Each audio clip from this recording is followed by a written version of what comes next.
So this is Tipi out of her box.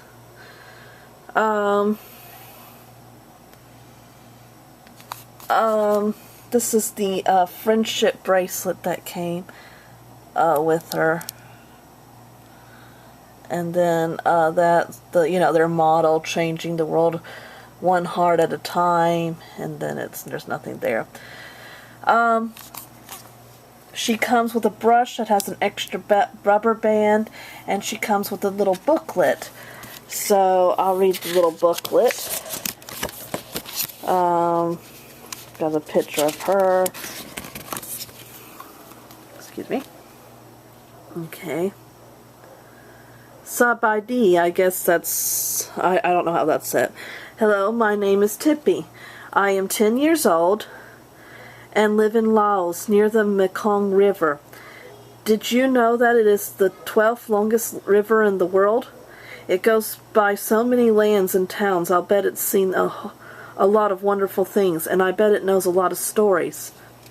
Storytelling is one of my favorite things. My father-in-law, or my father, I'm sorry.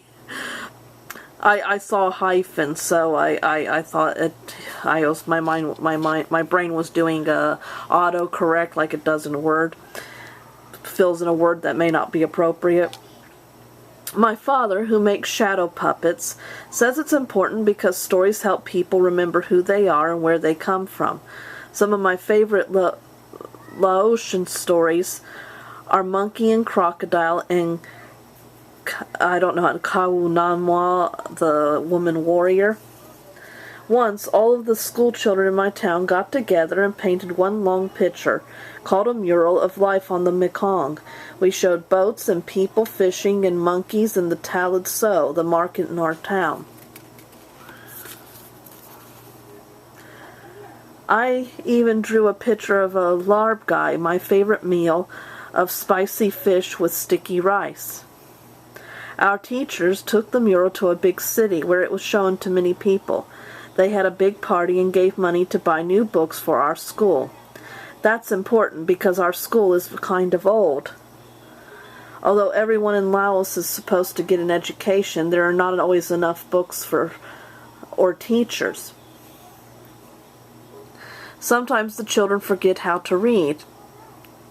So I decided to make a book of our stories to share with the class. I wrote them down on paper and drew pictures of the characters. I called it Tales from a Laos Heart.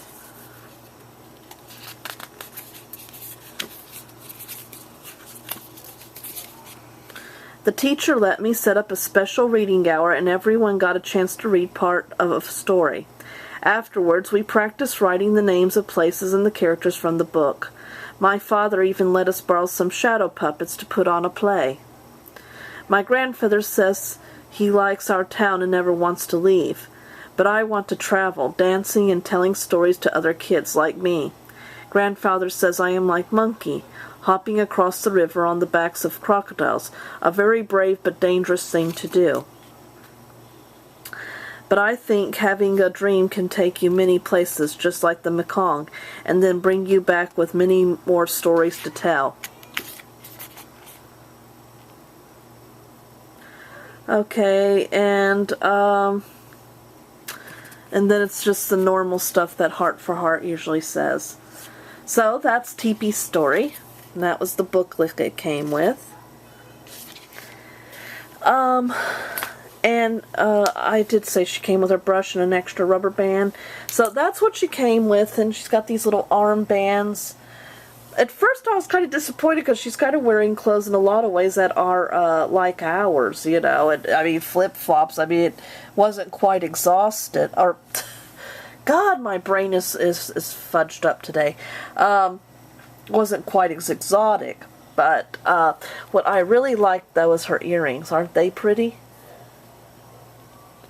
And her hair, she has very nice hair. And I'm wondering if these are glass size. If they're glass size, that might be a problem. I know glass size sometimes get cloudy with age. So, and here's her back. And I removed the rubber bands that were holding her flip-flops on. I'm always worried that, you know, that the rubber bands are gonna, you know, melt, and we'll remove your flip-flops for a moment, okay?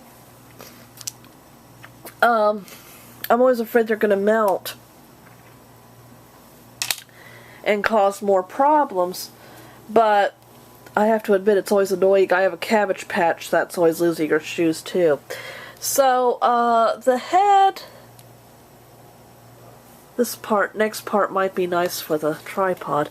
Okay, let's try something here. Oh. Okay, the head seems posable, and it kind of nods a bit. Her arms are, I was kind of worried. I was hoping that they were posable. I mean, it doesn't seem, so, they do seem to move. Her torso doesn't, seem to move. And, okay, so she can sit down, well, not easily, it doesn't seem. Oh, and, yeah, she kind of sits down like the classic baby doll. Oops, yeah, not very well. She stands pretty well. There.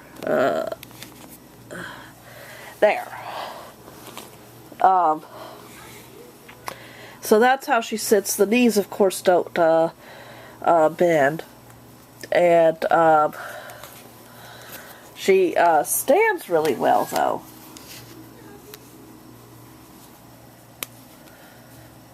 And, what's over there? That's so interesting here.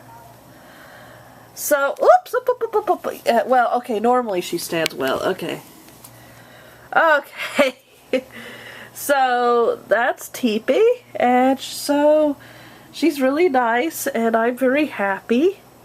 So, I'm going to introduce her to my other dollies.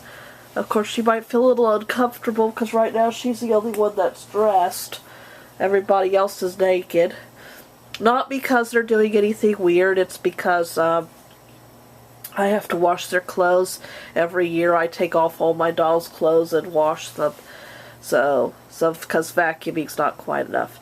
Anyways, that's Tipi. So, I don't know, I think I don't know, I wasn't interested in all the dolls, because in a lot of ways, a lot of them look alike. But I think I might get Rahel, at some point, too. And, I'm sorry, Lillian just creeps me out. She's got a cool outfit, but I don't know, there's something kind of Stepfordish about her. But probably my next doll on my list, Rahel's not my, I probably would prefer to get Dana from Journey Girls after this, so, anyway, I'm pleased to have Tipi, and I hope you enjoyed my review. Sorry if it was a little, the camera moved around a lot. I didn't bring my tripod. So, thank you for watching.